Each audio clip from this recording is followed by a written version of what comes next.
Welcome to Fandom Schmandom, the fandom podcast that covers everything you love and more. I'm Sierra Obermark. And I'm Sam Williams. And welcome to our guest and executive producer, Aurelia Lieb. Tell us about yourself, Aurelia. Hello again. This is the first time on the pod that I have appeared and I am talking with you guys. Yes, other than the previous time where I've radioed in and had to wait until I could listen to the episode to hear what it all sounded like.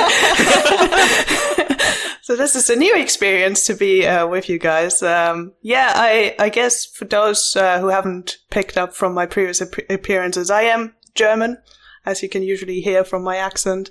I live in the UK, so I'm very far away from those two, unfortunately. But happily today talking about a shared trip with Sam that we did in London. Yes. So I traveled all the long way to London and Sam just, came the short trip from San Francisco. So I'm excited to talk to you about that today. And I guess how I got into Stranger Things is it was the most biggest show when it came out for season 1. I feel like everyone was talking about it. And I was a bit hesitant at first because I am not very good with horror stuff. I'm usually very afraid very quickly, especially jump scares. I'm get me every time. But luckily the show is not really full of jump scares. There's not really that much jump scares actually going on. I think in 4 seasons, there's maybe 2. Yeah. Yeah, I think so. Yeah. So I gave it a try and I was immediately sucked in. I think I watched season 1 within the weekend. Nice. Just started Saturday, finished Sunday. Classic I was I've seen this now. Yep. Yeah. And so I've was hooked from that moment, really. Yeah. Well, welcome to the live pod. We're very, very excited to have you and talk all about the play and London. It will be essentially 2.5 hours just talking about London, and then we'll actually get to the Stranger Things stuff. So if you don't hear that, it means Britt has cut that, and we'll be putting it nowhere for you guys to listen to. It's gone forever. It's a big bummer. Because we had some really important things about the politics of London, the history of London, all of that stuff. Today's episode, we will be quintessentially quipping about Stranger Things, the play, the first shadow, and our predictions for season 5. So without further ado, we will, as Roger Smith says, dive on in. Sierra, check the patient. Does it have a pulse? Quick, let's do a status check on our favorite Stranger Things fandom. Number 1 question out there. Is Stranger Things in a good spot right now? Right before season 5 comes out? That's a great question. I think it could be better. I think they've done a pretty good job of spacing out the release of the new information and the posters and the teasers and the trailers and getting the hype back up. I think there's definitely a section of people who watched the earlier seasons and are now kind of going, is it done yet? Didn't they finish it? And so I think the big gap is difficult to overcome. I'm still excited, but I don't necessarily know that is a widespread thing. As Aurelia was saying, season 1 was huge and so hyped up and so many people were watching and it was everywhere and merch was everywhere and all that. And I feel that it is dimmed. Yeah. But hopefully this will revitalize it, at least to carry through all the release of season 5, maybe a little bit into the new year. But I don't know that it necessarily could go anywhere after that, except for rewatches and whatnot. But it'll really depend on how it ends, as we've seen before with other fandoms. Yeah, absolutely. Yeah. I think a question to you guys, since you're in America and Halloween is a big thing, and at time of recording, this is just after Halloween. Did you see lots of people dress up as Stranger Things characters? Was there a lot of Stranger Things-ness going on since, it works quite well with Halloween? No, it was all K-pop Demon Hunter this year. Wow.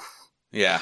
Yeah. It was, and I'm in the Bay Area, so K-pop is enormous in the Bay Area. I know it's big everywhere, but I find it's particularly big on the West Coast states. And so I mean, obviously there's a lot of Star Wars. There's just a lot of Darth Vader, a lot of Darth Maul, a lot of Jedis in general.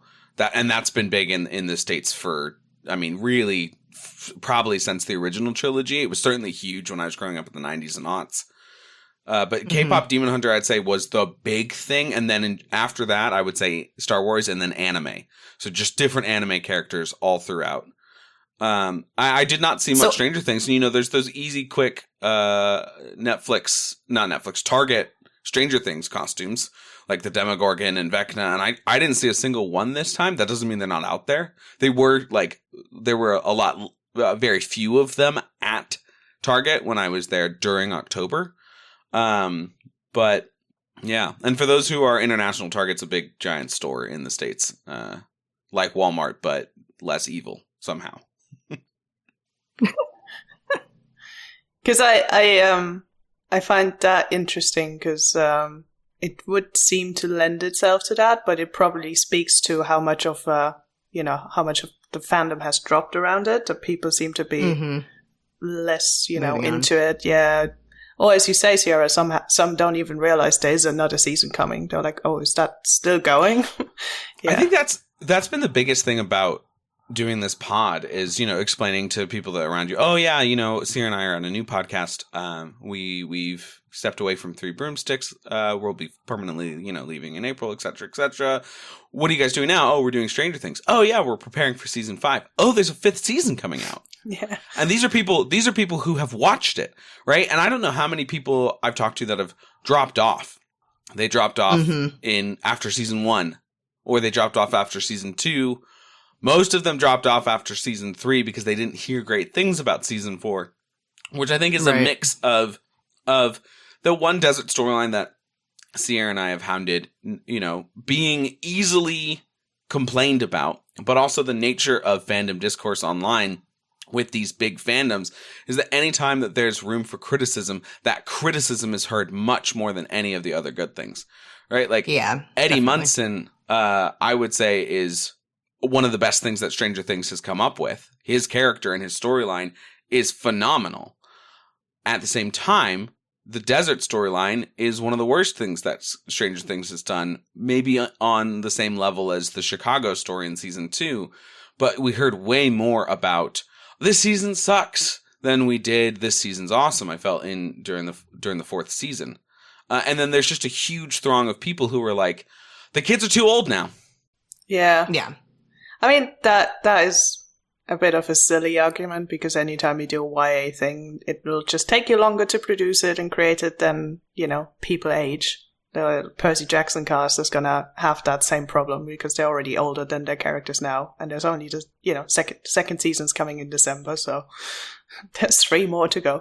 So I wonder because season 4 was the first time they split the release, haven't they? Because they did half of it and then... It's because they lost the battle to Game of Thrones at one point. They were like, no, we're committed to the Netflix model of putting it all out there. And I've already said this on the pod, so I'll be quick about it. But essentially, Game of Thrones was week every week.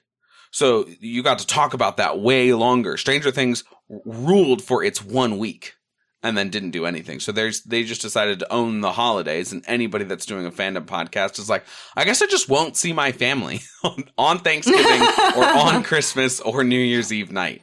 So that's fun. Thanks for that, Netflix. It will be fun. And I do think the hype will be back up when the show starts. But it's a fairly tepid intro, I think, right now. A month ago I would have said, man, I think they're in trouble. But I think, as to your point, Sierra, with sort of the slow release of here's a still image, here's a little trailer, here's a poster, they've started to amp back up a little bit, and you're starting to hear some chatter. Interestingly enough, in my classrooms, which I won't talk about students ever or anything like that on the pod, but I will talk about my practice here.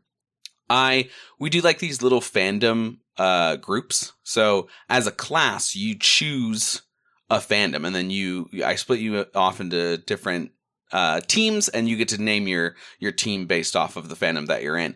One out of the 4 did choose Stranger Things. So it's not completely gone, and there are people familiar with it among the teenagers, but it was a lot less than it was 5 years ago when I was, in the classroom and people were loving it, right? Pre-COVID, it was huge. Then when season 3 and season 4 came out, it was really big for like 2 months. So we'll see. Yeah. I was just thrown for a loop because you casually said 5 years ago pre-COVID, and I had a little bit of a mind explosion moment. We are old. It was 5 years ago. We are old, Sierra. The other day, or last night, I explained how the Dodgers won the World Series, and it's the first time since 2000 that anybody's repeated winning the World Series. The Yankees did it 3 times in a row from 98 to 2000. And my wife goes, well, that's not that long ago. And I went, well, baseball's World Series era started in 1901. It's 2025, so that's 1/5 of baseball's history since it was repeated. And my wife was just like, gah. I feel old. Doesn't feel that long ago, 2000. Oh, 1/5 of baseball's entire history? What? Anyways, yeah. Back to Stranger Things. Question number 2. So we'll get into predictions and all that stuff after we talk about the play, but what are you guys' hopes for season 5? I hope it devastates me. Same. Okay. I think it will. I'm a bit worried that everything that we hear about is every episode is like 2 hours. And I'm a bit like, I hope it's good 2 hours and not, Filler 2 padded hours. out with, yes. Just carrying on. Yeah. Because if it is just getting very tedious, that could be another thing where people just drop off after trying to watch the first episode and they'll be like, wow, this is like going to be 2 hours each episode. This is just too much. The Duffer Brothers did say they hadn't seen anything online that was accurate to the actual run times. So I think that the run times will be quite a bit shorter than that. I think we'll probably hit the 1 hour to 1.5 hour marks with everything except for the finale. Yeah. I mean, I don't mind if they're good episodes for 2 hours. Yeah. And but also, I'm not complaining about the length of it, but I'm just worried that sometimes, creators are a bit too hesitant to cut. Yes, that's true. I'll be interested too to see, well, and like the way that you cut it, right? Because sometimes you cut stuff and it's so clear, oh no, you cut a huge amount of dialogue. Or this storyline, because you cut a scene that was not that great, but it had integral information, suddenly you're like, well, now this storyline kind of sucks. Yeah. So we'll see. I think so far with Stranger Things, we haven't seen too much of that, where it's pretty clear that something was left out or that something was filmed and never made it into the final. So I have good hopes that the editing team stays strong and will be able to carry us through to the end without us feeling like we're missing something. Yeah. I think I have high hopes in the Duffer Brothers knowing how to tell a story. Yeah. Me too. Very much high hopes. I hope we get a lot more exploration of Will. Sierra and I talked a lot about how Will's benched in season 4. He's just such a minor character. And it was interesting because the discourse was a lot about how people were sad about Mike being benched, and versus he's not nearly as integral to the actual like Vecna storyline and the Upside Down and everything. But Will being benched was really quite a shocker to me because it feels like this show's really been about Will. And then Sierra and I read this article where the Duffer Brothers were like, no, this show is about Will. And Sierra, you texted me. Do you remember what you said? Yeah, I just go, it is? Since why did you bench him all of season 4? Well, and it was interesting because that was a response to like Justice for Barb and how one of the Duffer Brothers was like quite annoyed that people were that interested in Barb's character. And it was like, well, yeah, of course.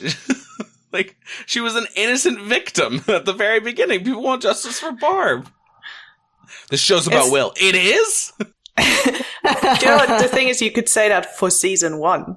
Because he's not around for most of season 1 because he's trapped in the Upside Down. But at least it's a lot more about him, right? In that season. Yeah. It's a lot more about where is he and how do we find him. And the actor is not featured very much, but Will's presence is huge in that season. Yeah. Versus season 4, it's like, I drew this one painting. It's for somebody special. Oh, it's Mike. Oh, I'm clearly in love with Mike. Mike, you're the heart. And that's it. That's his storyline. Yeah. Yeah. Justice for my boy. Justice for Will now? Excellent. I'm sure you'll get Yes. it. I'm sure you'll get it. I'm sure I will. I'm sure I will. From just what the actor has said in his cagey interviews, Yeah. it's going to be a lot. Absolutely. Just both good and bad. I'm surprised they're letting Noah Schnapp near any interviews because Right. he's about as good with spoilers as Tom Holland is. So Right. Yeah, or Mark Ruffalo, my goodness. Man. but yeah. So what are our concerns about season 5? What do we fear may happen? I think in general the concern with any show that has a cast that feels like 20 main characters is like, how are they gonna, because they will have to split them up into groups and stuff, which, was what happened in season 4 where one group was in the desert. But because otherwise you can't keep track of all of them. Because that is, I think, where it could get weird, that you have to, everyone's in Hawkins now, but you have to split them up deliberately, otherwise it'll be so confusing. Yeah. Right. I fear that the stakes will not be high enough. I hope that's not the case, and I think our predictions later on will show that we don't actually believe that will be the case, but I do have concerns that this sounds so weird, but that not enough people are going to die. Game of Thrones But style. Yeah, You're so exactly, right, because I remember we did death pools for the final season of Game of Thrones, and everybody was saying who they thought would survive and who they thought would die, and anybody who was like, oh yeah, all of these people are going to die, lost. Because not enough people died. And so far with Stranger Things, people who have died are people we didn't know for long enough, or weren't the main characters. I think the closest we got was the closest we got was with the injury and Max at the end of season 4. Yeah, certainly. Yeah, that's the closest we've gotten. Like, we've obviously had to fake out with Hopper, but then we very quickly learned Hopper's not dead. But like everyone else, and Mike was almost Eddie, killed by a serial killer in season 1. Yes. Jumped off a cliff. Like, people who die is like Bob, who's like high and dead, and then you have people like Eddie who like get a whole season, but still, like, as an audience, and especially if you haven't read the book, like, you barely know Eddie. Yeah, Right. Yeah, for real. And also, I just hope that we find out that Eddie's first name is Bartholomew or Bob or something, because we had Barb and then Bob and then Billy. Those were the 3 big deaths. And then they were like, what about Betty? And it was like, no, not Betty, Eddie. No, you've ruined the bees. His name is Bedward. Well, people have... Bedward.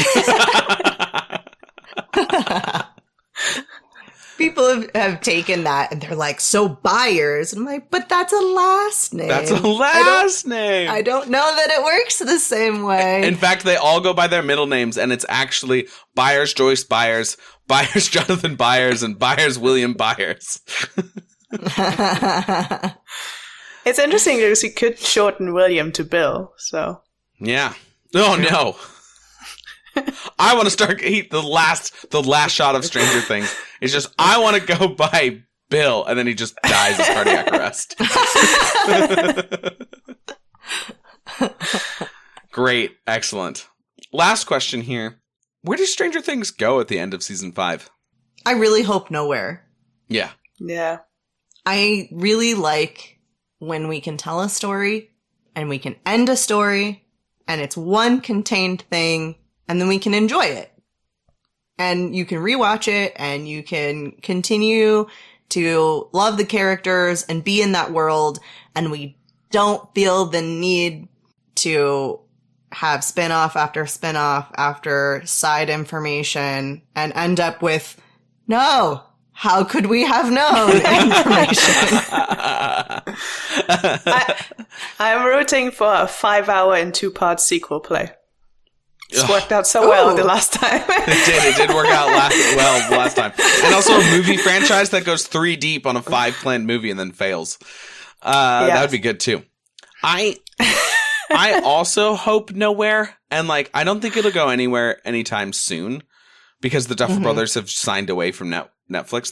They're working on Paramount now, and they said the reason why they moved over is because they wanted to do theatrical film releases and become movie writers, which there's been a lot of reporting back and forth about, will the Stranger Things finale be in theaters or not? And some reporting says, yes, it will be in theaters, and then the rest will say no. And then there's speculation that the Duffer Brothers walked away because they won't allow them to do theaters. They just want to be on the app itself. So I think nowhere anytime soon, certainly. But I just think in this age right now of trying to find identifiable IPs, the entertainment industry is so obsessed with something that's already been established, which means you can't get a Stranger Things, you can't get a Star Wars, unless it's already been produced. So because they need to find the book or the short story or the video game or something that's people are already paying for, and so they're doing that. So with that being the case, I just feel like they have this huge IP.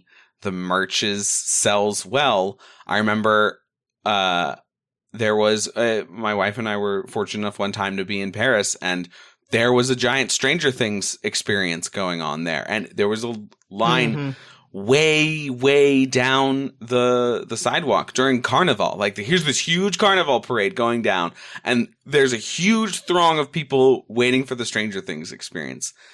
And that was a cool experience. You got to walk into the buyer's living room and go to the Starcourt Mall and go to the arcade center. So I just think with this huge IP, there's no way they're going to let it rest. Certainly during our lifetime, it will be brought back, just like everything else has. I mean, we're already redoing Harry Potter. Superman's on its 27th reiteration.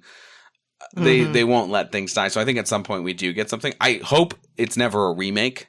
Yeah. I don't think that this story needs to be remade because it is its originalness, right? It's not like the Harry Potter stuff where even if you disagree that it needs to be remade, at least there's stuff to pull from the originals that they didn't know the first time through, et cetera, et cetera. Right. But like with Star Wars, I hope we never remake episodes 4 through 6 or any of the original material. And I hope the same thing here. But I do foresee, I don't know, maybe they do a 90s Stranger Things, but this time they pick one of the big 4 areas that gets a lot of film time. So they'll either put it in New York or California or Texas or New England or something that's like not Hawkins, Indiana, or they'll stick to the old ruinous, which would be great. And it will end up in like Duluth, Minnesota. But I do see at some point them being like, okay, we're going to do 90s nostalgia now. And then 10 years after that, we're going to do aughts nostalgia. And that one's going to be, in San Diego or whatever. It's quite interesting because it is already not just a show. I mean, we're here right now to talk about a play that exists. I have I've frantically read 7 books for this podcast, so yes, thank you. There's thank already you again. stuff that has branched out from the show. So while there might not be another Netflix show soon, there could be more of those sort of things. I just hope they don't do what Friends did, and Friends, massively popular sitcom, and then they released the Joey Tribbiani show, which I love, Matt LeBlanc, but I wasn't a huge fan of that show, and I didn't see why it was necessary. Or like even stuff like the. I liked it. I'm so glad you did. I'm so glad you did. I thought it was very fun. It did feel very different, though. It almost felt like it was a completely different character who just also happened to be named Joey. And look like Matt LeBlanc and have all the same characters in his life. Yes. Exactly. But it did feel very, very different. And I think partially why it felt so different is because of the setting. The filming on the sets that they did for Joey is very much a different style than what they were doing for Friends. And so I think it was a little bit more obvious. There's certain shows where I look at it and I go, I know that this is an indoor set that's supposed to be outside, but I know they're in a sound stage. And that's very much how that felt. Well, and also, like, I don't know why I keep bringing up 90s sitcoms. I hope they don't do what they did with The Nanny in the 90s, which there's this whole huge romantic story about her as the nanny of these two children falling in love with the master of the house. And eventually, spoilers for a show that's 30 years old, they get married. And then they do a second season when all those actors go, well, we kind of like the paycheck and we'd like to come back.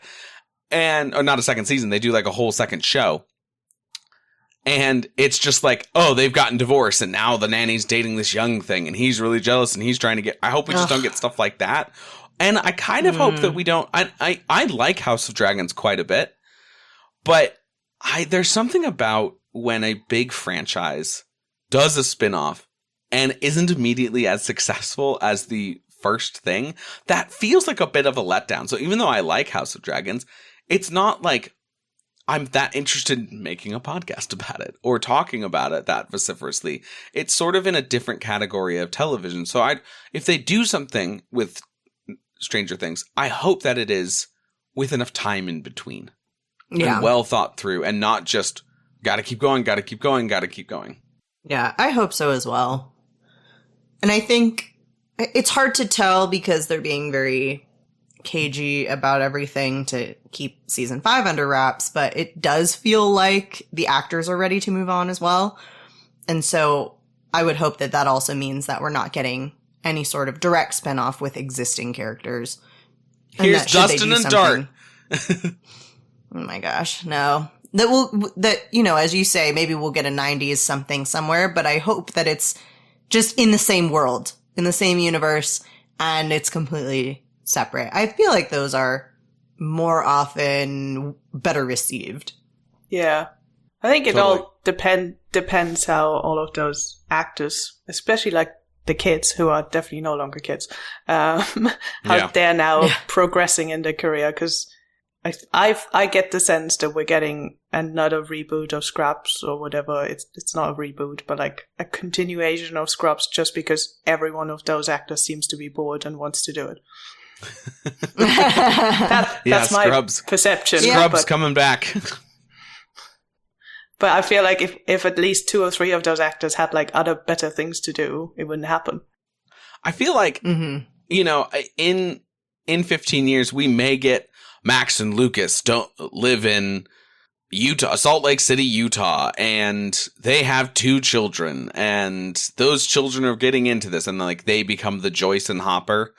That's a possibility, certainly, but I feel like that's far enough away that I don't have to think about it for very long. Yeah. Cool. Well, before we get to the nitty-gritty schmitty of season 5, we welcome Oreo and Sam to provide us with vital information that we need to know. Welcome, both of you who have already been here. Please give me and our listeners the integral information about Stranger Things, the play, the first shadow. I just imagine both of us taking out like these huge walkie-talkies and like pulling out the antennas and being like, "Can you hear us, Sierra?" And it's an immediate feedback loop. And it was like, "Oh God, yeah, I'm right here. What's with the walkie-talkie?" Copy? Do you copy? I'm right here. Yes, the play. Oh gosh, the play. First of all, the play is a wonderful thing. It was in London first. That's where it started. It was in London last Christmas season. And when, I was like excited to see it. I knew it was a little bit about Henry Creel. And when I was out studying at Oxford this summer, Aurelia and I were planning a day to meet finally in person. And we were like, let's go see a play together. And we had just sort of launched this idea of Stranger Things. We were working on what's now our second season, and we'll tell you guys what that is at the end of this whole shebang. Not this podcast, but at the Stranger Things podcast. And so I was like, hey, should we do work while we watch this play and go and see Stranger Things? And Aurelia thankfully was like, yeah. And I will just say this one thing. First of all, I'm glad that the play has finally made it to New York, because after this play, Aurelia and I were both like, how are you supposed to watch season 5 without having seen this play? So I was like sitting there being like, is America just going to be like, do they just are like, oh, Americans don't need this. They're much more easily placated. It's just the British need this. What's going on? It is wild to me that London was chosen as the first location. I mean, I sort of get it from like the West End is like obviously a huge thing. But like famously, the Brits are not that big into hyping up fandoms and being excited and all of that stuff. If you've ever been to a Comic-Con anywhere in Europe, you will see that people are just very tame. It's nothing like it is in America, which is why, to me, but for many reasons, it would make much more sense if that play started in New York, aside from the show being set in America. But yeah, it's one of those things like, yes, Sam, as you said, like we walked out and be like, there was so much big information. How are they going to actually make this available to anyone else? Because that's the problem with a play. It isn't as accessible. And there's no like, it's not what they did with like the play that shall not be named, where you could buy the script. Yeah. Mm-hmm. You can't with this one. So, Sierra's relying on us and the listeners are relying on us to now tell them what's actually going on in this play. Yeah. Absolutely. Mm-hmm.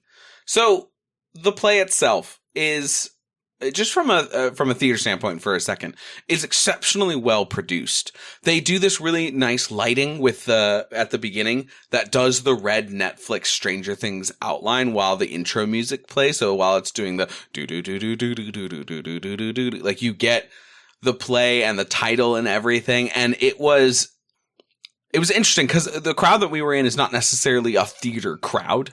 The biggest applause were around the fandom stuff.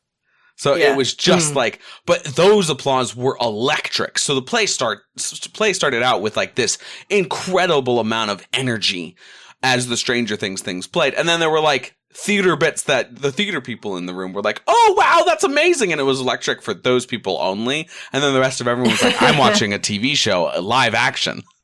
Yeah. It's like, it kind of felt like a little bit like when you show a teenager a floppy disk from the 90s and they go, oh, cool, you 3D printed the save icon. That's kind of the way that things felt for this play. It is true, though, because I think whenever you go to a play that's about a popular thing, it obviously does this cool thing where it draws people into the theater that otherwise probably would never go to the theater because they may have the wrong, conception of like what it is, what it's like. But like if you've ever been to like the theater for more like typical, especially like British theater, if you've seen like a Shakespeare play, like it's a wildly different experience because even like modern like redoing of Shakespeare is like nothing compared to what we watched there. So many like visual effects, like there were like loads of practical effects that were really well made, but like there was also loads of like video wall effects and like obviously things with like a projector and like music really and all of that sort of stuff. Yeah. Really cool stuff like that. And I think it's funny, there was the storyline's a bit meta too, because there's a play within a play, which is not very Hamlet, but it is certainly there. And the practical effects, to your point, Aurelia, were like, there's this one scene at the very end where they have a catwalk that people are on, and the catwalk collapses, and the characters on it fall backwards in slow motion, and you're like, but it's live action, right? It's not, they didn't crank up the camera to do it in slow motion. This character literally falls in slow motion in front of you. And it was just like the stage magic was absolutely incredible. It does remind me of the play that shall not be named quite a bit in that regard, where you're like, wow, the effects that you guys did, the effort you put in to make magic come to life on stage is really, really incredible. And they do break the fourth wall a little bit, although they open with breaking the fourth wall in this stage. So like Aurelia and I had an actor just like run right by us. Because we were right on the edge, and we were like, "What the heck is happening?" Oh, he's got a giant. He actually has an enormous walkie-talkie that he's using. In all honesty, and then they didn't break the fourth wall again, and that was kind of like, oh, I wanted to be scared by a jump scare of a Demogorgon right next to me. Yeah, because that's the thing. Like, it immediately throws you in. And I think the only sort of negative, and this may be because Sam and my age, we were not the target audience of 12-year-olds. I don't know. But like, it was so loud. It was like, I genuinely felt like my ears were gonna die in this theater. It's the only play that I've been to where I've been like, do I need earplugs? Yeah. Because the special, like, the gun noises, like, Sierra, you remember when you and I were in that, the dance that I choreographed at the very end and we had that gunshot and they had to turn it up a little bit because it sounded like pew pew at first. Yeah. But it was the opposite note here. It was like, I've been shot. Yeah. Somebody targeted my eardrum specifically with the tiniest bullet known to mankind and like dead shotted it into my ear. Because that's the thing. It's like the show opens and it is a prequel. It opens in 1943, so like way before. And like the first thing is you hear is like you're in the middle of a war because this is set during World War II. Because it's 1943, and like shots around you, like army people shouting at you. That was the dude that was like coming down next to us, because he was like basically loudly coming down the stairs. And I think I at first was like, oh my god, like the play started. Who's being annoying? And then I was Who is doing this? And why do you have to be so loud on the stairs? But I was like, oh no, this is like a soldier coming down. Yeah. Well, like if we are like jumping into the story, so like is 1943. It's about Martin Brenner, so Dr. Brenner's father. He's the captain of the USS Eldridge. And it opens up on the set, like you see a huge Navy ship, and it's all about the secret government experiments known as Project Rainbow or the Philadelphia experiment. So what's really neat is this is a real thing that happened. There was an experiment called the Philadelphia experiment with a ship using electromagnets to try and do something. Now, the major rumors is that it tried to time travel using electromagnetic waves. And they use some of the, like, unclassified radio dialogue that's from real life in the play. At least that's what I've been able to... I haven't verified that, but that is, in general, the discourse around a bunch of those lines that are said on the radio before it allegedly disappears off the face of the planet. So there's this ship, the USS Eldridge, that apparently disappears using electromagnets and is never seen again. Which is possible, because it might have been that they just fried all of their systems and the ship sank. Because if you know what an EMP is, it's an electromagnetic pulse. And it fries everything known to mankind. So that's a real thing. Now, if some of you are going, well, okay, so Dr. Brenner is old in the 70s and early 80s. How is his dad in World War II? What I think a lot of people don't realize about World War II in the States is that you had a lot of people coming out of being retired from the military to come and serve their country. So, for example, my great-grandfather, who was in his late 40s, early 50s, came back from being retired from the Navy in order to help out the war effort. So you could absolutely have an old retired captain come back into the war to leadership. And he is quite old. They give him a fake beard because this actor plays both Dr. Brenner and his father. So, you know, you have to distinguish the two, or else how will the audience know?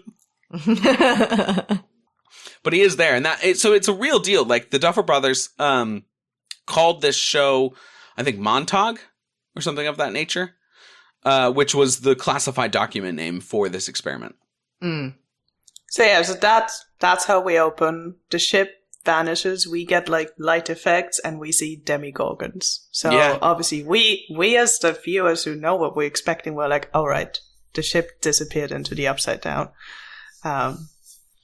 So that's how that real life event is basically tied into the world of Stranger Things now.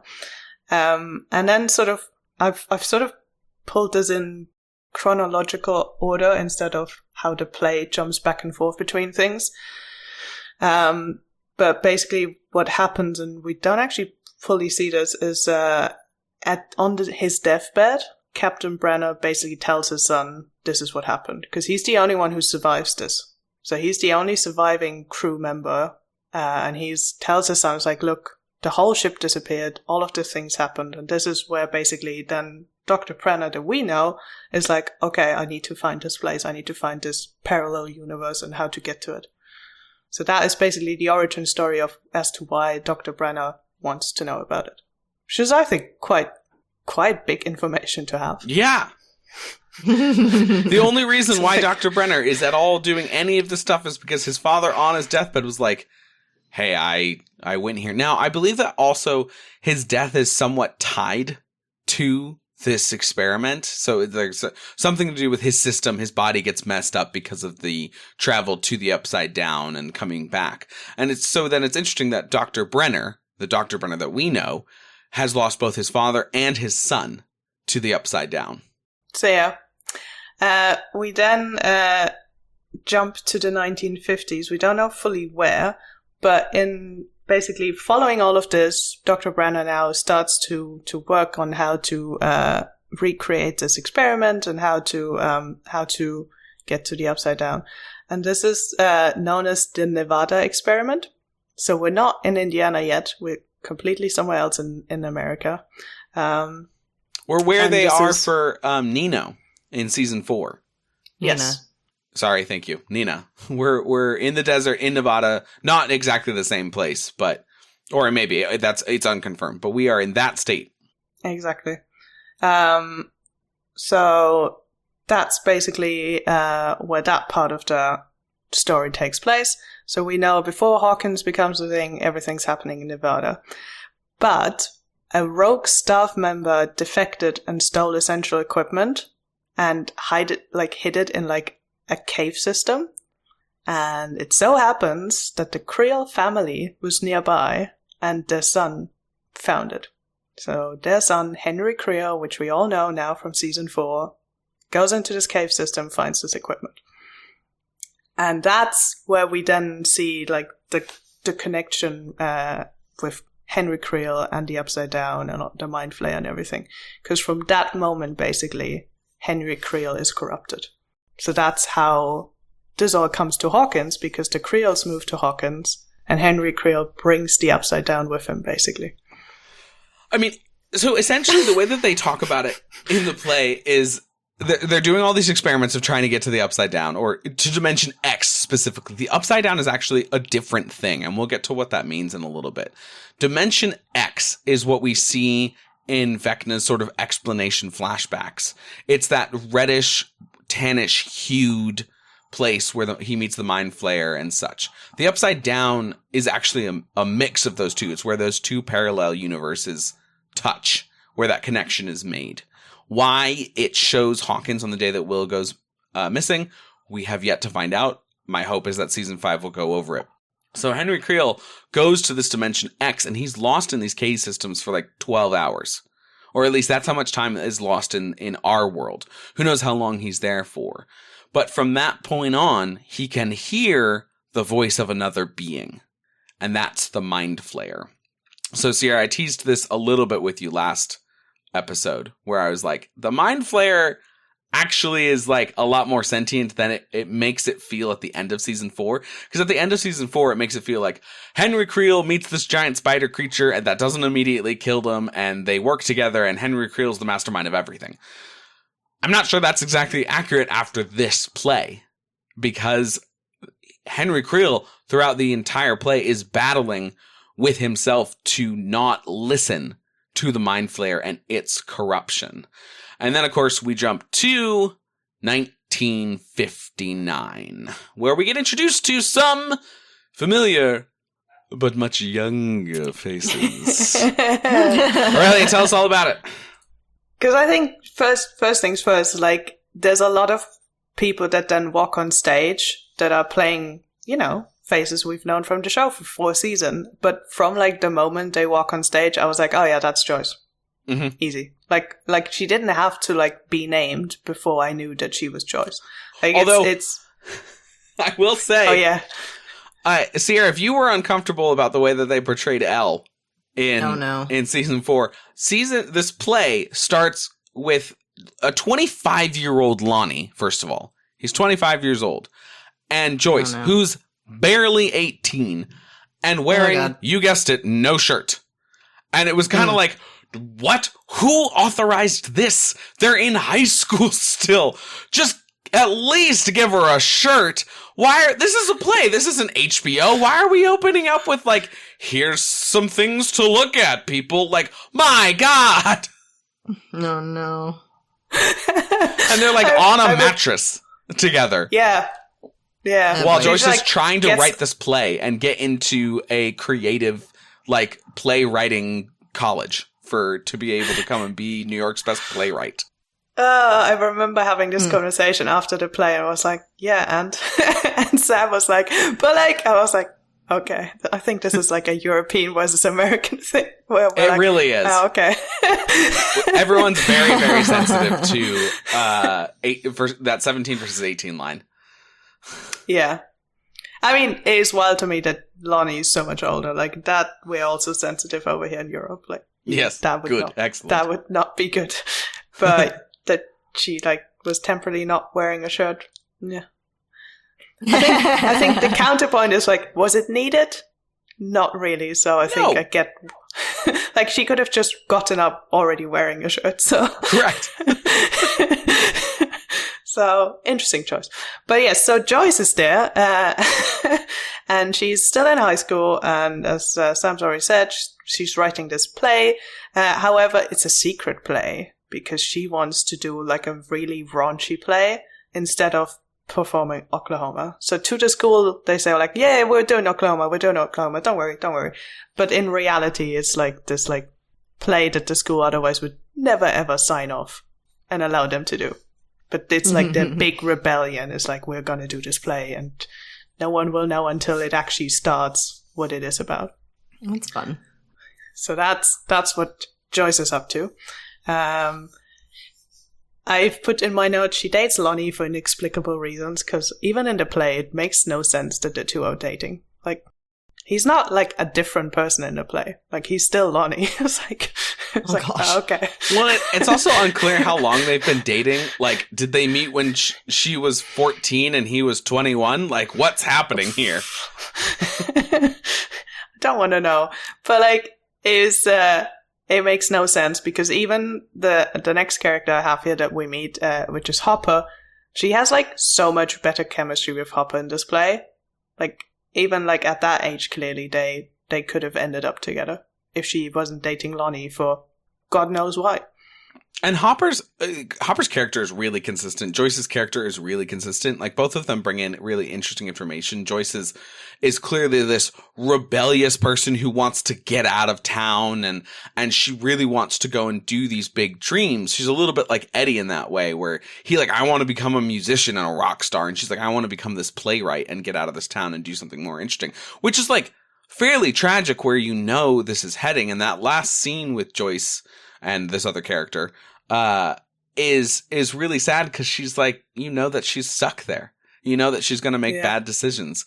But I will say, most of these characters I buy that they're the age that they are. You know, in plays, it's a little bit more forgivable when you're a lot older. Hopper's character, he is like a 30-year-old man in this play. They like shave his face and they slick back his hair to make it look like he's the 50s. But and he's enormous, just like David Harbour actually is, like a very tall guy. But he's like, his voice starts and you're like, that guy is an adult. That guy is not, he's not an 18-year. I mean, I know an adult is 18, but like, this guy's a real man. This guy is not a boy. It was really kind of funny. Yeah. But, we learn his dad is his dad is the chief of police. So, destiny, I guess, in a way. Because also, while he's trying to have reasons to be around Joyce, because he's clearly having a thing for Joyce, he's starting to investigate the strange things happening. And he's very quickly able to narrow it down to, it has to do something with this drama club, like this secret drama club. Something is connected to what's going on in the town. Because what is going on in the town is pets start dying in like these like mysterious way, but if you've seen season 4 of Stranger Things, very familiar way, as in where their like limbs are like being, moved into like these impossible positions, broken places. Positions. Yeah. Yeah. Yeah. So we start seeing that happening, and obviously everyone in town is like, oh my god, why is like 8 cats died? Yeah. Like in the span of like weeks. It is interesting because there are so many Stranger Things fans that are cat people. And in the audience, that was one of the more visceral reactions, is that there's this cat that's gone missing, and Henry Creel is helping to look for it before he, for the first time, gives in to the Mind Flayer, and the cat is levitated up and then breaks its limbs in several places and then dies. And that's like a practical effect on stage. Yeah. Like, yeah, it's not a light projection or anything like that. It is, Yeah. They have a fairly reasonably good-looking, realistic cat that then it floats up and does its like puppety death sequence. Yes. Yeah. It's kind of nasty. The only other thing to note is he actually does his investigations with a character we do know from season 2, Bob Newby. Only that Bob Newby, at this point, is also a high school student, and he runs the local radio, because of course he does. And he's just like super upbeat, happy character. Has also a big crush on Joyce, so that's also been ongoing for a while. And he has an adopted sister, who is the love interest of Henry Creel. Her name's Patty! I was going to say, cue the Obermark. Yeah. Dun, dun, dun. Well, maybe. We'll see. Cue the halfway Obermark. Dun, dun, dun. Dun, dun. Yeah. So Aurelia and I were convinced. That she was going to die. Like, Aurelia leans over to me as soon as they introduce Patty and goes, she's gonna die, right?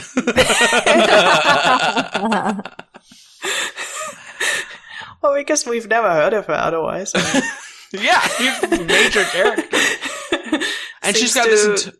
like, she is a black woman in the cast, and that is like a feature of her character. And it's like, Dad Newbie adopts her for like, you know, ridiculous reasons, and then puts a lot of pressure on her, and like loves his son but treats his daughter super terribly. It's a fascinating dynamic. Ugh. Yeah. So yeah, those are the 3 characters we know from the show, and that are sort of the main characters we follow in the play, aside from obviously Patty Newby, who's a new character, and Henry Creel, who's not exactly a new character, but also not one of the ones that we know as well. So yeah, as Sam said, she's adopted. She, is also in the play and starts having feelings for Henry Creel. And actually, like, Joyce is like trying to cast the main leads and sees the very real chemistry between Henry and Patty. And then she's like, you 2 are the leads, because clearly you are actually in love.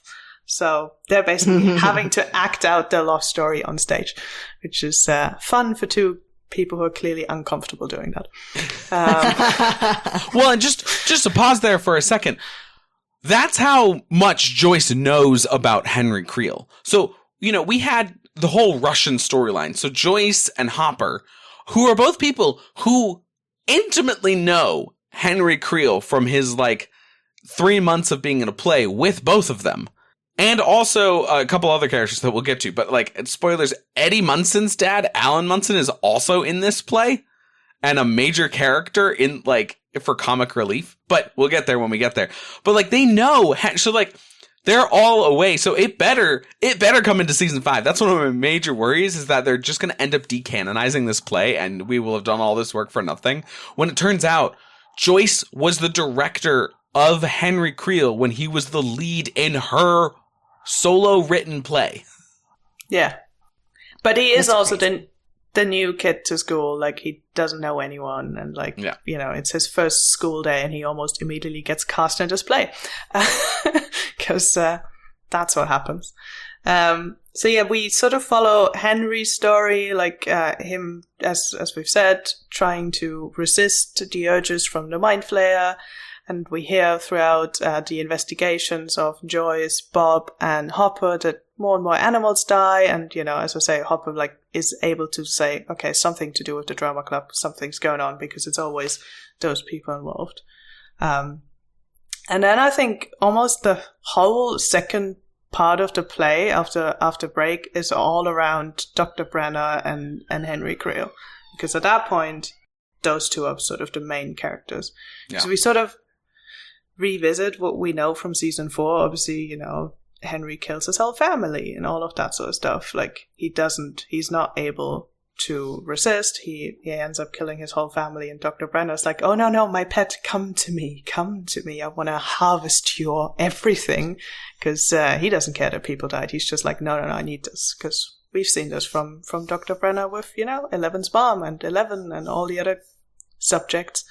So we learn a lot more about like early like experimentation on what he's doing with Henry, but it's all sort of like very similar to what we've seen in the show. So it's just seeing it on stage in a way. Yeah. But it sort of just gives that depth to that relationship, as to how one and Brenner have interacted before we see it in season 4 when, one is almost supervising the other children without telling them that he's also one of them. It's crazy. And I think just some honorable mentions of other characters that are definitely mostly in the play for fan service, because everyone in Hawkins seems to be forever stuck in Hawkins. So as Sam said, we meet Eddie Munson, who's like barely ever wearing a shirt on stage. Yeah, he's constantly half naked. And it's just being a bit weird. He's like the theater kid.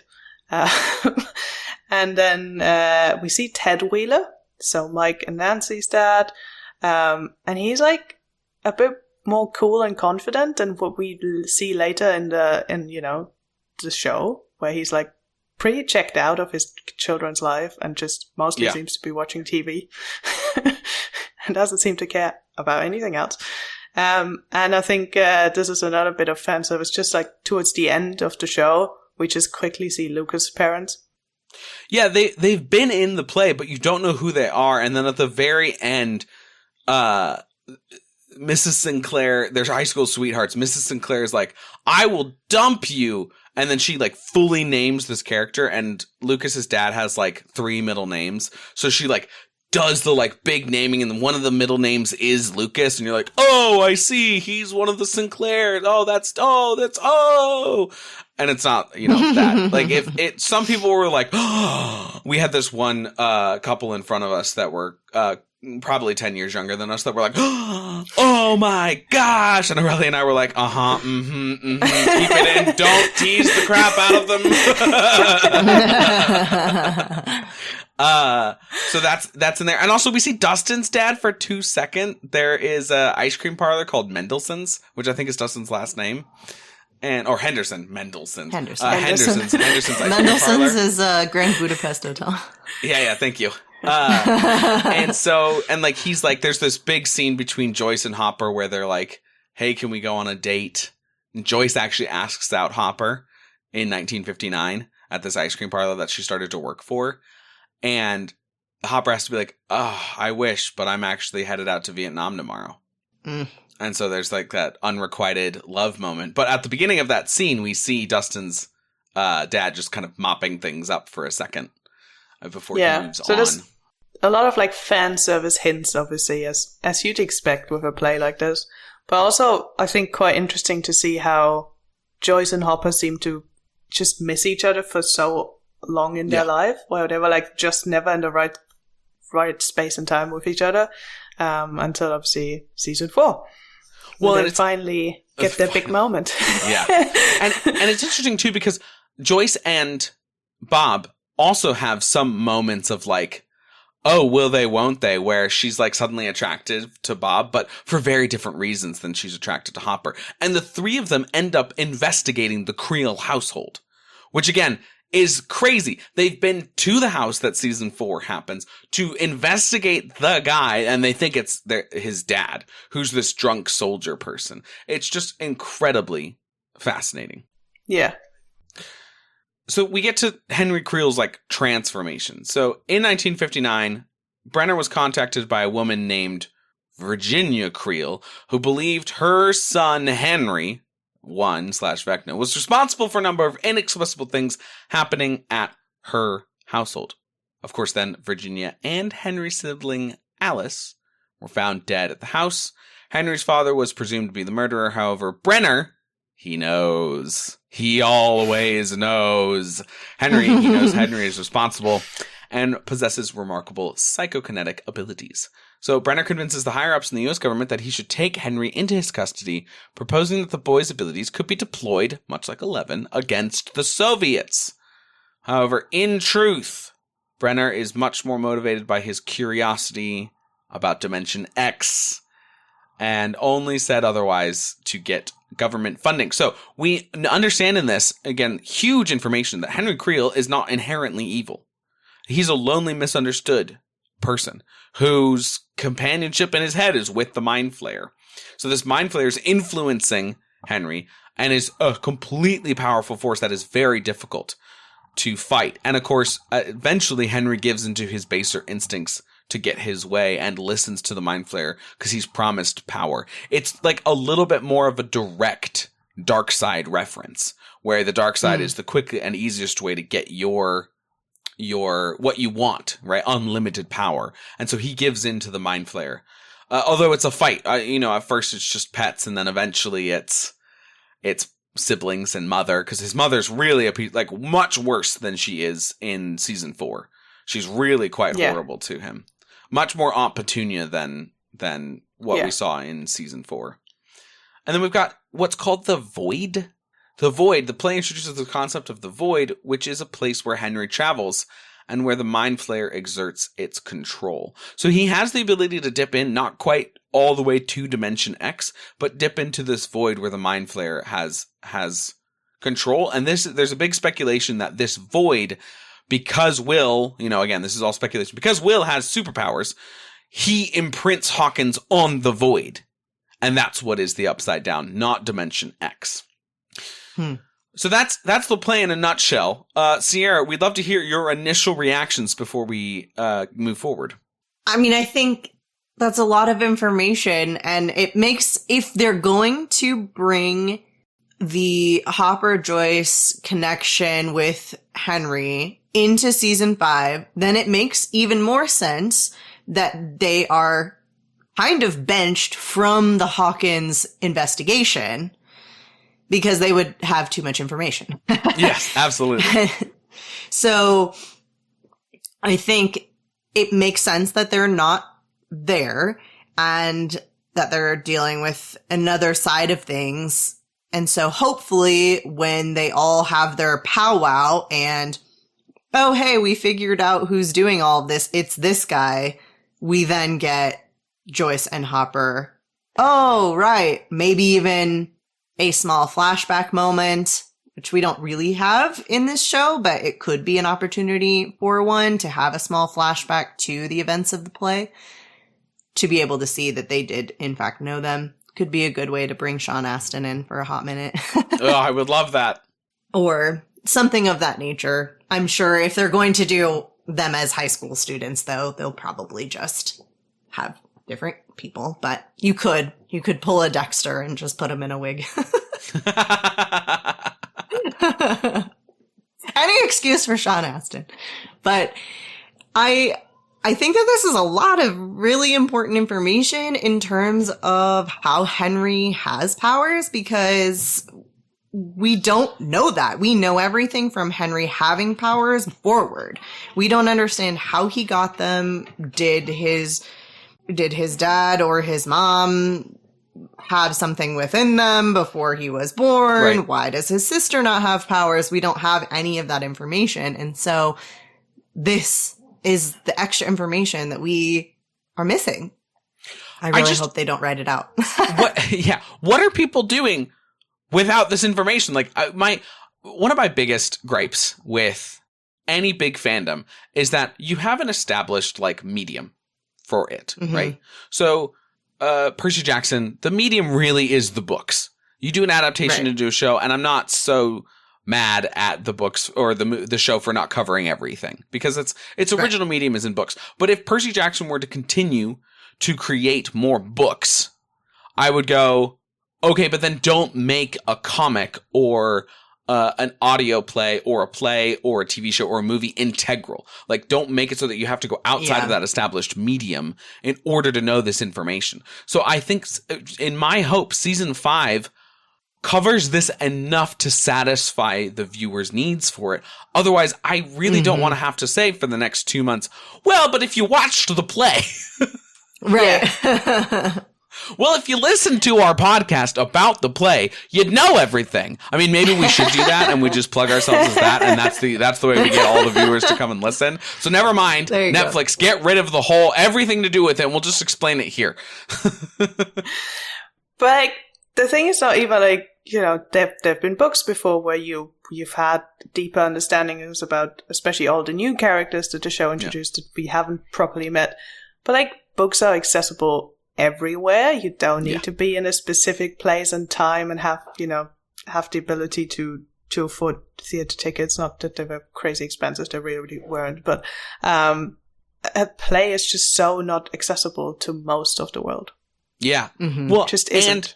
Right. Who are you driving to? Again, we got Netflix, which is what, like $18 a month, versus the play tickets, which at minimum probably you're looking at $35, depending on what area you live in. If you're in New York, probably more like $60. But not everybody can go and do that. Mm-mm. And so not everybody's got the time or the methods of travel. How many playhouses are going to put on this incredibly expensive play to come and do? If I live in, Red Rock, Alabama, am I going to New York City, to where the only place that's putting on this play right now? How do I have access to this information? So they must be inputting it some way, shape, or form into season 5, which will be cool. My thing about the books too, to your point, Aurelia, is the books at least add flavor. They don't change integral information, right? Like, it's not integral that Eddie wants to become a music star to his thing. It makes it much sadder. Like the fact that he had this big dream. Or even Robin's stuff. Like, it's not super integral, the struggles that she's been into for her character moment in the play. I think it's actually much improved if you see what struggles she goes through.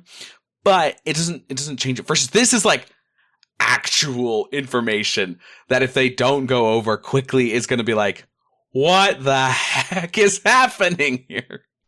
Do we think just one episode is just basically a recap of this play? I hope not. I hope that we get information sprinkled throughout.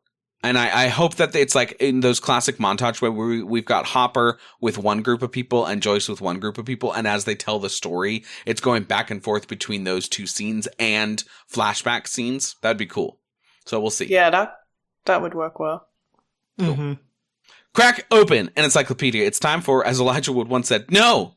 How could we have known category, which this is the most appropriate time for, because if you haven't seen this play, it is no, how could we have known, where we discuss the most important information disseminated in the fandom over this play. We're consolidating it for you right here. There's 3 things I think are the huge takeaways for this. So number 1, write this down, kids. Dr. Brenner's dad was in Dimension X, which is not exactly the Upside Down. The Upside Down is the place linking and mixing Hawkins with Dimension X. But it doesn't become the Upside Down until the day that Will is taken. And then that Hawkins imprints itself in a permanent manner, as we discover in season 4. Number 2, Brenner's dad survived and told Dr. Brenner. Dr. Brenner then tries to recreate what happened to his dad. A rogue scientist steals the equipment and stashes it in a Nevada cave nearby, where local child Victor Creel goes in and is lost for 12 hours. During that time, he travels to Dimension X, meets the Mind Flayer, is infected, influenced by him in some way, and then returns home. Creel, during that time, got superpowers and could still hear the Mind Flayer.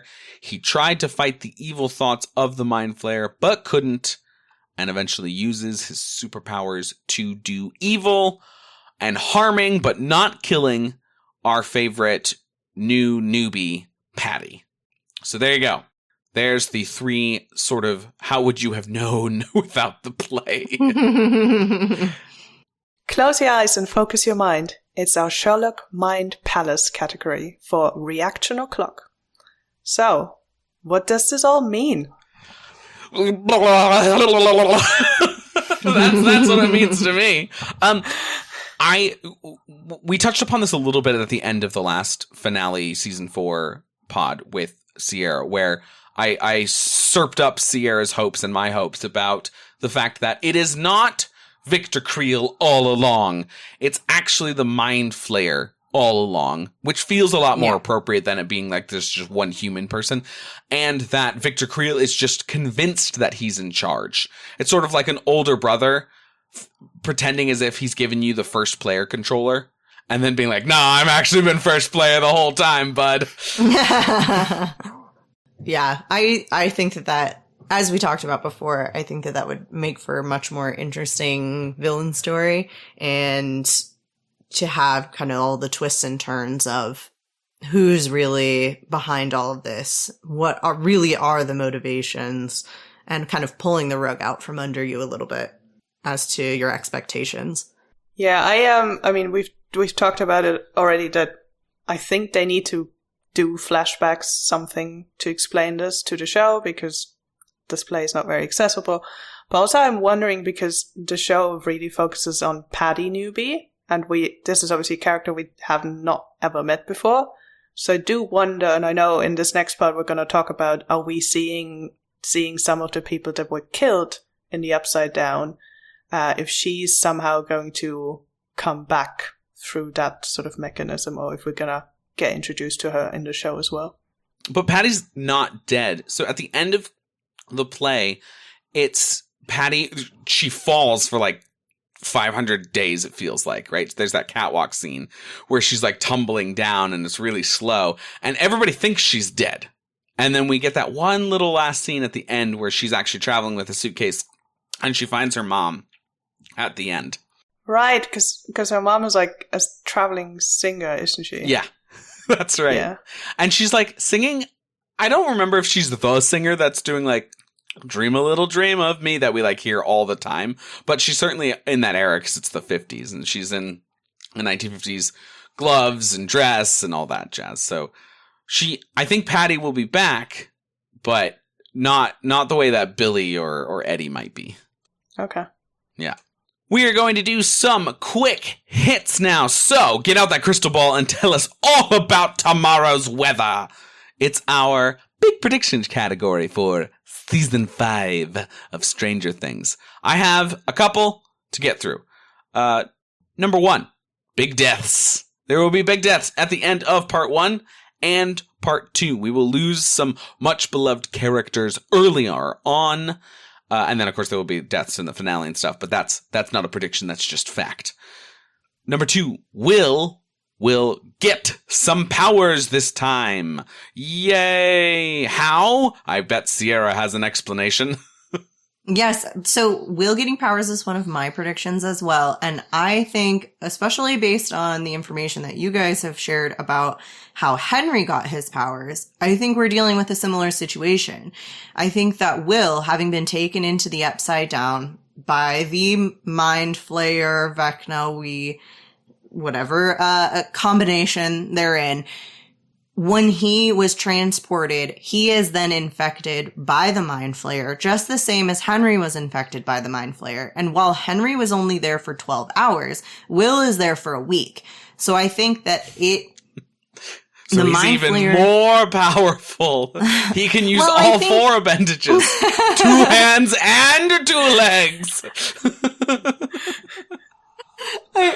I think that it gives the Mind Flayer a lot more time to really infiltrate Will's mind and to have been in there so much more subtly that even though Will has fought against him, even though he has thrown up the slug, even though we think that he's mostly gone, we know he's not, because Will can still feel him and hear his thoughts and knows how he thinks and all of that.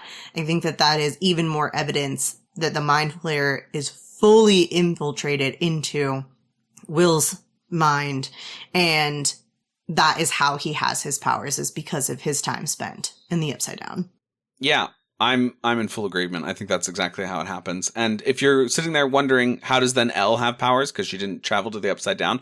We know that, because of Aurelia's wonderful research, that Eleven's mother was getting blood transfusions from Victor Creel. when the gestation of 11 was happening. And so 11 seems to have those powers directly from Victor Creel's blood. And then, of course, the LSD that her mother was on while she was pregnant as well. Forced LSD, she wasn't just like doing it. Yeah. Other predictions. I believe that we will see Barb, Billy, Bob, and Betty. I mean Eddie. I think we will see them in some way, shape, or form, whether it's just flashbacks. I had this whole prediction around like Eddie is going to end up being this character that's in the D&D lore around Vecna, who like is Vecna's undead companion and betrays Vecna and gives the people the sword of Vecna, which can kill him, or sword of something that can kill him. But then the Duffer Brothers said Joseph Quinn is not going to be in season 5 because he's been like filming 5 movies, and I was like, no, my prediction. So that I think my Eddie prediction's out, but I still think we'll see those characters in, even if it's just in flashbacks. I think Will or Elle will turn evil, and because of the Mind Flayer, and it will be a very sad having to kill them in order to completely cut off the gate. I do believe it was the Mind Flayer all along, instead of Vecna. And agreed. I believe that we'll see a good side of Henry Creel come back, that he will turn coat on the Mind Flayer. I also believe that Patty Newby, who is the moral voice, Sierra, just so you know, like, Patty is the person in the play trying to, like, knows what Victor's going through, not quite that it's the shadow monster / Mind Flayer, but knows that he's battling and tries to keep him morally correct. So I think she'll come back. I've had the same prediction where I think we've touched upon this before, like, you know, Hopper, Joyce will realize that they know Henry Creel, and the whole group will make an attempt to separate Vecna from Henry Creel, and that's where I also think Patty Newby might play a big role. Yeah, to help achieve that. Absolutely. Cool. Yeah, definitely. I agree with that, especially with knowing Patty's role in the play. I think if we do see Henry, I think it's more likely we'll see one as kind of a guidance force, but if we do see Henry, I think it's only if we get Patty. Yeah, totally. Yeah. Totally. Aurelia, your predictions. So I have some here that are from my queer perspective, I guess. I would really like to see Will officially coming out, maybe to his whole friend group, but at the very least to Mike, and admit his feelings to him. I could possibly see this as only his last living moments as he's about to die, that he finally confesses, because I don't think he's otherwise brave enough to confess to his feelings for Mike. Yeah. Would you guys think? I would agree. I agree. I think there's a really horrible version of this that my mind has come up with just based on Noah's whole thing is like, everybody's going to be sad. And what better way for everything to just go wrong? That would create devastation everywhere. So I think there's a possibility that as the Mind Flayer fully takes over Will, or Will fully succumbs to the Mind Flayer, that instead of Will actually being the one to come out and gain the courage to speak to Mike, that the Mind Flayer is the one who essentially taunts Mike and possibly the rest of his friends with this information, that Will has been in love with Mike this whole time, and wow, isn't this horrible how you guys treated him and you didn't reciprocate his feelings, and now he's gone and there's no way for him to come back. So I think there is a possibility there that this happens in a very twisted manner, which would be very upsetting, but I think maybe it's more likely than Will gaining the courage to do it on his own, which is horrible. I agree. Although I think the three of us can also agree that Will could do so much better. Yes. Than Mike? 100%. Absolutely. I felt Dear that bad, Lord. didn't I? Mike. I would rather him be with Troy. No, I'm kidding. That's terrible. No. He runs off to California and be with Argyle. Just be with Argyle. Pizzas for life. Yeah. He is sad. Talking about people getting together, I'm predicting Steve and Nancy will get together because of how season 4 left that whole triangle. I'm not mad at this prediction.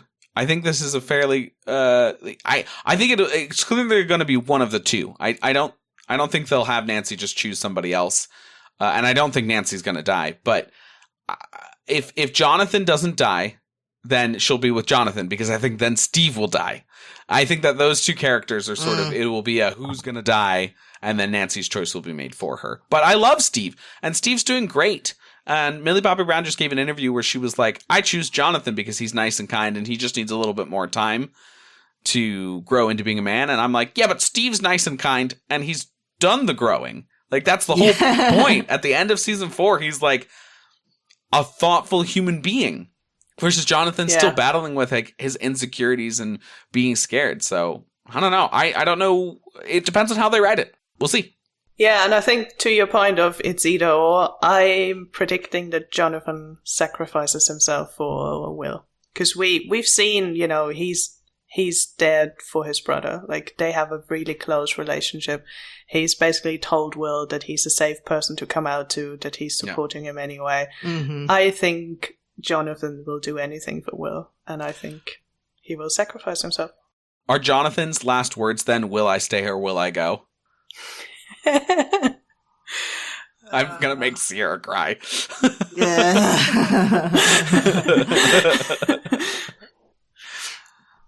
And I'm like, I'm moving on from that. My last, like, of the major predictions is because season 4 leaves Max in a medical-induced coma. I think, at least assuming season 5 picks up straight from where season 4 has ended, that Max is going to remain in that coma for at least part of it. I could see it for the whole first release that we're getting on Thanksgiving, and that she doesn't wake up until the end of that first part. Possibly because of something they're doing with Vecna and like the Mind Flayer and the Upside Down, that something big happens and that triggers her to wake up from the coma. And I'd almost like, I can picture like the season, like that episode ending on like a close up on Max's face as she like gasp awakes. Yeah, classic. Yeah, Jon classic. Snow moment. Absolutely. Oh my gosh, I would love that. Yeah. Because they haven't addressed what's going to go on with Max, so I think that needs to be addressed. Yeah. Mm-hmm. And then two, like, queer, silly things that are not as much big predictions. But I would love to see Robin and Will having a queer moment where they, like, openly talk to each other about what it's like to be a gay or lesbian person in the 80s when, you know, that's maybe not so safe to be out. Totally. And share sort of their, like, experiences. That's definitely just me wanting this to happen. I'm not sure if the show has time for it because stakes are high. I mean, if they're going to be 2 hours each, they definitely have time for it. But seeing as we have two like queer characters in that huge like friend group, it would make sense if they actually talk to each other, because I don't think they have yet. No, we've not really seen them interact except for a finale at the Starcourt Mall.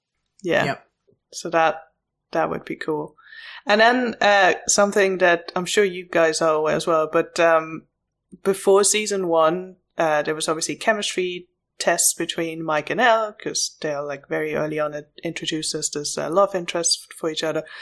But the actors, obviously, not the characters.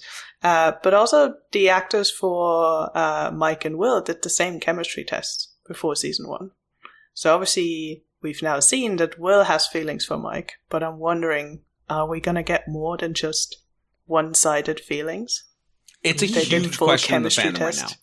It's a definitely big, giant question in the fandom is Mike going to reciprocate? Because a lot of people think that Elle is going to die. Yeah. Speaking of which, Sierra, will you lead us into our next category? You guys have made predictions. I have a lot of predictions, but they're all death-based predictions. Because I'm really focused here on how sad we're all going to be at the end of this. So wait. We aren't going to die, are we?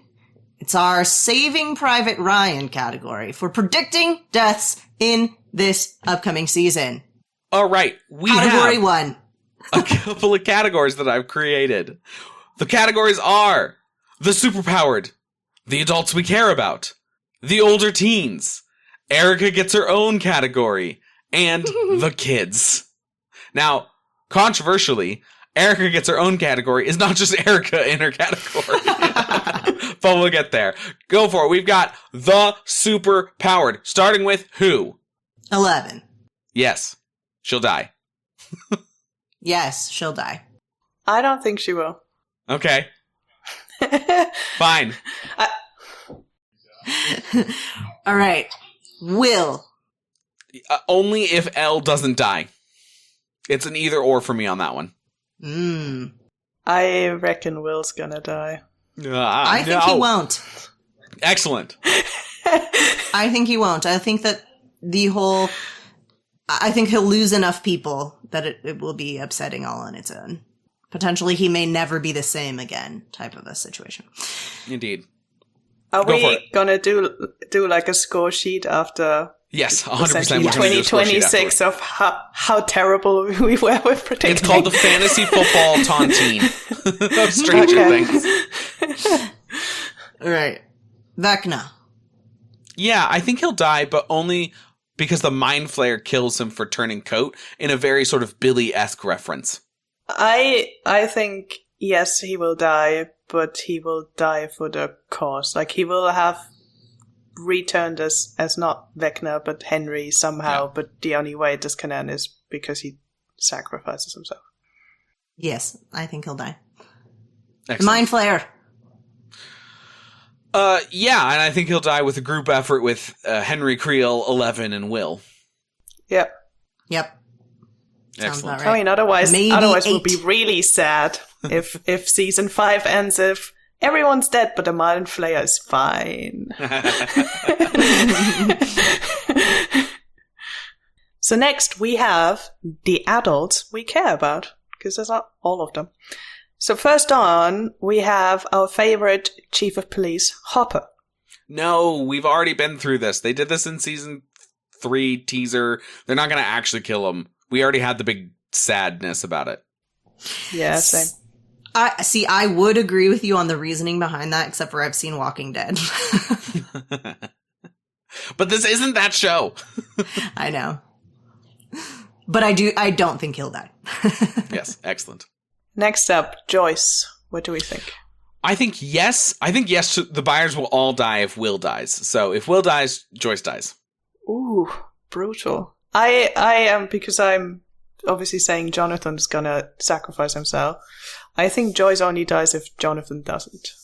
I think she dies, and it's one of two things.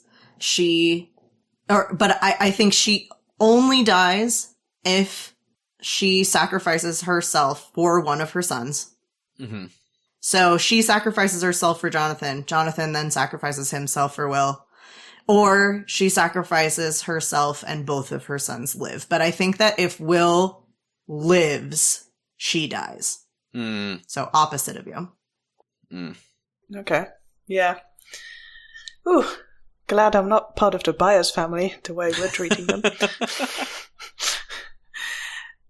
Someone else we have here is Murray. Yeah, I think he'll be the big death at the end of part 1. I think he and Yuri will go down in a flame of, we did it! Oh no! And then they don't. I think he's fine. Yeah, I don't think he'll die. Good for you guys. I'm sad. I'm glad for Murray, for your sake. But talking about Murray, let's talk about his friends. What do we think about Enzo? I think he'll go back to Russia, and they'll do like a whole montage thing of like, where is he now? Where he like is integral to bringing down the USSR, and with his knowledge that he's gained. I think Enzo is one of the ones where I'd be like, if he was, I don't think it would be dramatic, and it would probably just be a little bit of like, oh, okay, we didn't know this character too. Yeah.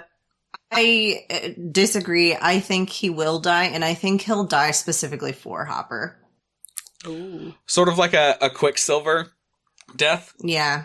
Where he saves Hawkeye. I think he'll exactly. So I think that he's going to die trying to save Hopper. And then not to move into the next one too quickly, but I think Yuri will also die as a result of Enzo saving Hopper. Yeah. I'm also a yes for Yuri. I think he's going to die, like I said, with Murray. Mm-hmm. I'm just gonna say he's fine. Also, because I read through the doc and I was like, if Sam's predictions are true, everyone dies. That's not true on this next character. Oh, it's true on the next character, but not 2 characters from now. I was say, talking about Sam, but Dr. Sam. Yeah, I think he'll die, and I think one of the big things at the end of part 2 will be like the entire U.S. government that has shown up, including Dr. Sam, will be eliminated at the end of part 2 in sort of this onslaught where it looks like everything's going to be terrible. Yeah, I agree. I also think he'll die. I'm not happy about it, but I think that he'll die. Right. I just don't see a way that he lives. It's very, very true. Yeah. Yeah. And then last of this category of characters, Mr. Clark. I think that they're going to play with our emotions here, and I think that he's going to be in danger facing down a Demogorgon or a Demodog or something, but he will ultimately live. I just personally wish that nothing ever happens to that man because he's my emotionally support science teacher. He's such every time he's in the show, it's just so good. And he's, he deserves the best. Absolutely. I just think they don't have time to bring him in. And Sierra, he's officially in season 5. Oh. If you want to redo that one. Yes. In that case. Now I got to think about it for a second. Don't kill him. Don't kill him. I don't want him to die, but I do. I think, Sam, you've got a good point. I think that he'll be in danger and potentially the boys will have to save him. And that's how he gets dragged into everything. Yeah. Because he's been on the outskirts for so long and that he's really helped them without realizing it. And so I think that they'll directly help him. Just as you're talking, I am picturing how he's finally brought into the fold and he's actually the first character to die to like really, it's just like growing up moment for the kids. Protect and I realize, Dr. Clark or Mr. Clark. I don't want this to happen, but I could see this as this like, the same as, Sirius dying for Harry. This is this big moment. It reminds me of the beginning of season 2 in Lost. There's a character who's trying to explain that you have to be really careful with old dynamite because or else it'll explode. But then he gestures with it and he blows himself up. Yeah. So I could see. I don't want him to die, but I could see this could be a big moment for the kids. Yeah. Ugh. Speaking of the children, time to talk about the older teens. Jonathan. Yes, I think he dies if Will does. Yeah, I've covered my point here. I think he's dying to protect Will. And also potentially this could be after Nancy stumped him for Steve. So he's like, I have nothing to live for. I'm going to save my brother. Ouch. Yeah. Sorry. I think that if Joyce dies to save Jonathan, then he'll live. But I think that there's a good possibility that Joyce dies to save Jonathan, and then Jonathan dies to save Will. Again, the poor Byers family. Speaking of the Byers, and I guess the future Mrs. Byers, as I once called her on the podcast, Nancy, will she die? I think no. I think she's legitimately the only person that I am not at all concerned about dying. Same. Mm-hmm. Yeah, agreed. Excellent. Speaking of somebody that I am not at all sure about if he's going to die or not is Steve. And I think they're wrapped up together. If Jonathan dies, then Steve doesn't. But if Jonathan doesn't die, then Steve does. I agree, but I definitely think it's going to be Jonathan. I don't want Steve to die. I'm going to say no. I'm going to say he lives. Excellent. And yeah. And his compatriot, Robin, I think is almost as close to being safe as Nancy is. I think she'll be in danger, but I think she's going to be fine. Agreed. Yeah. She's not allowed to die. I'm not having Aurelia will write letters. Yeah. I'll start a petition of like, redo season 5. Oh my gosh. Argyle. Now, we know that Argyle's not actually in season 5, but part of me is like, are they just going to say that he died? Are they going to be like, John Argyle died as soon as he got here. One of the spores infected his lungs. We can't breathe anymore. Or something stupid like that. I think the most home. Yeah, the most likely thing is he's making pizzas in California. Excellent. All right. Good for him. Erica gets her own category, except for that she doesn't at all. Because in this category is Erica. What do we think? No, I think because then we wouldn't have America. I agree. I don't think she's dying. I think similarly to how we said Nancy is safe, I think Erica is safe. But also because I think that would be too much for this show. Yeah. To kill a kid that young. Certainly. Speaking of a kid that young, Nancy and Mike's sister. I think no. And this is the character that gets the 90s Stranger Things spinoff. I mean, something's going on with her and the Mind Flayer. She's the only one who freaking notices it all the time. She's constantly like, whoa, look, the Mind Flayer at work. Exactly. I think she has to have a few important moments, though, because that has been a theme. Yeah. So I think this is one of the things where listening to this podcast, which is obviously great in general, but I, on my second rewatch, still took about as much notice on her as on my first watch. I was like, who cares? And then you guys constantly were like, but there was this moment. I was like, was there? Oh my God, I missed it. So Excellent. And Susie. No, I don't think Dustin's girlfriend is going to be in trouble at all. I think her entire family will be killed by Troy, the serial killer, on the side. But otherwise, no. I do in general think that Susie's safe. Yeah, I think we know that she's gonna be in Hawkins. She's in a still, yeah. She's in a still from the shot that it's her and Joyce and Mike, who is holding up Will, who looks exhausted. So I think she's somehow gonna be relevant to figuring things out, but I think she's fine. Also, like, even if she did, we don't really know her that much as viewers. Like, we've seen her, like, what, once? Yeah. Twice. It does seem like the type of person that you would kill off, though, to, like, red shirt. But I'm still going to say no, but it might be a Star Trek-y red shirt type situation to do stuff. I say yes. And what has me convinced is the still of Steve hugging a horrible-looking Dustin. And it has now convinced me that that image is from the aftermath of Susie dying.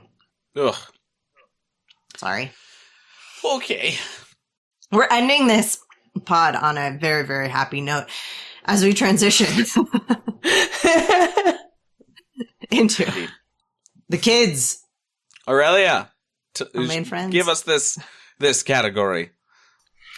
So, to our original crew, what do we think of Lucas?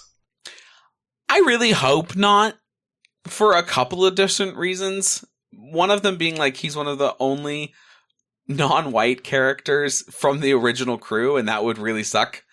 But also, I think that he's got a lot in his future going for him. He seems like one of the most capable, him and Dustin. I think Mike might be stuck in Hawkins for his whole life, and Will, I think, is dying. So I really hope not. And I think no. Yeah, I think for the same reasons, especially after having read the book from his perspective, where he actually comes to realize that he's one of the few, non-white people in Hawkins, and how he's struggling with that and all of that. So I think he's safe from just that perspective. Yeah, I think that he has to be alive to help Max recover. Yeah. Yeah. And I think that they're kind of the ones who will carry on the group. Yeah. Talking about Max, what do we think about her? Yeah, nope, for the same reason I just said. I feel like what's the point in saving her if she's going to die? There's a possibility that she will have this moment where she's like, no, I've been cursed. Like, I've really been dead since the end of season 4. I was always going to pass out of this world. You just have given me a bit more time. But I do think that she's safe. Although that instance of being like, you just saved me more time, which we do see pop up in fandoms almost as not a cliche, but it is used, certainly, does give me a little bit of trepidation around her character. Yeah. I think I would really like her to, as I've said, wake up and have impact to the story, but it would be really sad if she just passes in a hospital bed. Yeah. I really don't think that's going to happen. That would be crazy. That would be crazy because she's been such a great character for the show. But yeah. Talking about someone else that I personally think it would be crazy if they killed him off, Dustin. I would probably stop watching. I would honestly probably stop watching if they did. No, I don't think so. I think that he is the bright positivity, the optimism, the guidance of all's going to be well for the show out of this main crew. So I think no. I think with all of these characters we've seen somehow be used as like explain what is happening to the audience type character, where they would like, break down D&D stuff to like Hopper and Joyce or something like that, or explain science stuff. But I think with, the others being coupled up or being otherwise occupied, Dustin has been more in this role than any of the other ones. So I think he's sort of almost like our guide as the viewers through what happens. So I think we need him because he leads us through the story. Yeah. So I had a really sad thought when contemplating this one, and it may be a he or Steve situation. No. I know, and I know that on the Steve one, I already said I really hope not, so I'm going to say no, but in thinking about it some more, I do think potentially one of them will sacrifice themselves for the other. Ugh. Unfortunate. Yeah. And finally, our favorite, certainly on this podcast, Mike. Yes, I think that he dies in the first moments of season 5. We open with him just dying. No, I actually don't think Mike will die at all. I think seeing the pain of losing Will or Elle through his eyes, or both, will be more painful and more punishment than if he dies. I really do think it'll be one of those two dying and Mike unable to stop it. And that will be difficult. So I think he's safe. I think he's safe purely for the whole he's the heart of the group type stuff that we learned in season 4, which is obviously Will's perspective, but I think because he's the central figure between Elle and Will, I think he's safe. Yeah. I also agree. I don't think he'll die. I do hope that it's because sticks with Nancy through at least a section of it, and then we flesh out maybe a little bit more of their brother-sister relationship, because that was honestly one of my favorite things about, what was that, season 2? Oh, season 2, you're right. When Nancy and Mike, we're from now on, no more lies, and then they immediately lie to each other. I want more of that energy. So I would love for maybe after he's already lost one of them, or maybe Elle and Will are dealing with their own supernatural stuff, and so he needs to buddy up with somebody else to do whatever else is happening in Hawkins, that he's with Nancy and we get a little bit more of their dynamic. And because she's safe, then he is safe. Yeah. Yeah, makes sense. I've got a little bit about a mystery character here. You will remember, of course, in season 2, Dustin thinks he's discovered a new species, and it grows into a demo dog and eats the character Muse, his cat. Then he lies to his mother about where Muse is, and just says Muse has gone missing, and eventually gets her a kitten that we see at the end of season 2. So my biggest question is, will this Muse Jr. live throughout season 5, or will it die? Your thoughts, please. I think seeing as how many cats have died throughout Stranger Things, especially the play, I would personally recommend all cats to move away from Hawkins and go anywhere else. Jump on Argyle's van and go to California. That's Argyle's mission, is save the cats. Save the cats. Excellent. I don't think so. I don't think we have to have number 2. Muse 2 number 2 needs to stay alive. Excellent. Okay, good to know. Clean your evil air and get ready for our I was the turkey all along category. What is the biggest takeaway viewers should leave with in preparation for season 5? There are 5. Just so that you know. Number 1, Vecna absolutely takes Will at the beginning of season 1. That's just something that we have to remember. Number 2, Dimension X and Hawkins combined somehow to create the Upside Down, and it seems like Will is the one who imprints his hometown in that liminal void space. AKA, the Upside Down is the space between these two distinct parallel worlds, universes, whatever you want to say. Number 3, Henry Creel accidentally visited Dimension X. It's not the Upside Down, it's Dimension X. Before he gained his powers started after being lost for 12 hours in Dimension X, and he could hear the Mind Flare, which tilted him towards madness and evil. Number 4, Elle's mother was given blood transfusions from Vecna when he was 1 in the Hawkins lab, and that's part of the reasons why she has powers. And the last one, just so we remember, Elle has the power to distinctly open portals. And Vecna couldn't do that, he said, until he stole Elle's powers at the end of season 3. Today's public service announcement.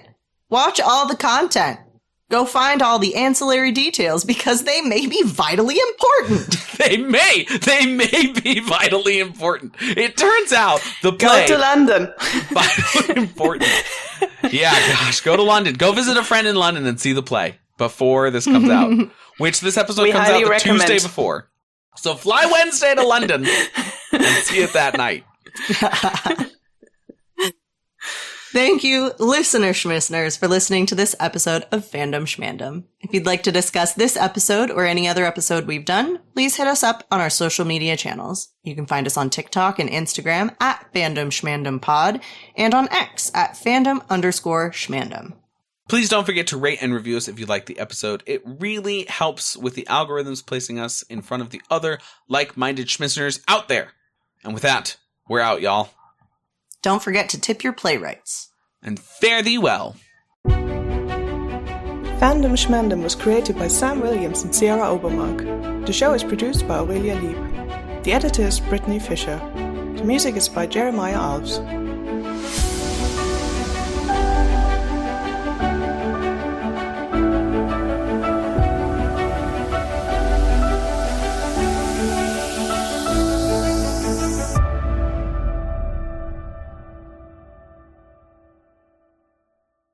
And I'm Sam Williams, and welcome to our guest for this podcast, who is also our executive producer. Welcome to Aurelia. Nope, that's not how you say Aurelia. I don't know why I rolled my R's. You are Spanish now. Aurelia, leave. It is a Latin name, so, you know. All right, let's try that again. My voice also cracked in the middle of me saying, welcome to our guest. That's our guest and executive producer, Aurelia Lieb. All right, here we go. And I'm saying, oh God, I bit my tooth. How did I do that? Oh, there's already so many bloopers here. Oh my gosh. Okay, here we go. Are you okay? I got work today. Yeah, I'm good. Whew. I just I don't know how, but I really hit my tooth with my other tooth. Come back into the war to leadership. And he is quite old. They give him a fake beard because... fake beer. No. They give him a fake beard